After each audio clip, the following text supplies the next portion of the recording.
Hi అండి. ఈరోజు గోంగూర chicken చేస్తున్నాను. ముందుగా గోంగూర కడిగేసి ఉడకపెట్టేసి పక్కన పెట్టుకున్నాను.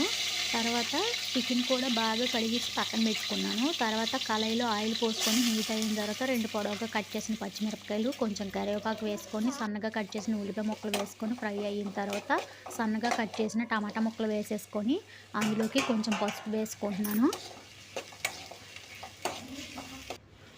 పసుపు వేసిన తర్వాత ఒకసారి కలిపేసుకొని అందులోకి సరిపడగా ఉప్పు వేసుకుంటున్నాను.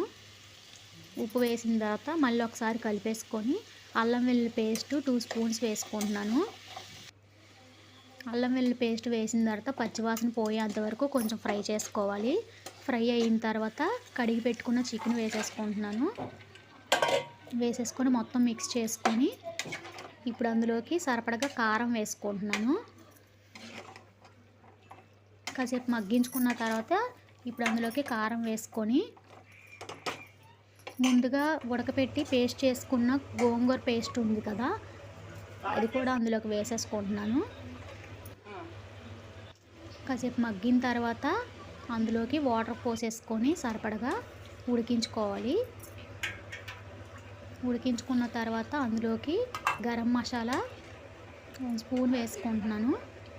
తర్వాత ధనియాలు, మిరియాలు, జీలకర్ర 3 కలిపి పౌడర్ చేసి పెట్టుకున్నాను, అది వేసేసుకుంటున్నాను. వేసేసుకున్న తర్వాత మొత్తం దగ్గర అయిపోయిన తర్వాత కొత్తిమీర వేసేసుకొని తీసేసుకుంటే బౌల్లోకి గోంగూర చికెన్ రెడీ అయిపోయిద్ది. వేడివేడి అన్నంలోకి తింటే చాలా బాగుంటుంది. వీడియో నచ్చితే లైక్ చేయండి, షేర్ చేయండి. మా ఛానల్ని ఫస్ట్ టైం చూస్తున్నట్లయితే సబ్స్క్రైబ్ చేసుకోండి. Bye friends.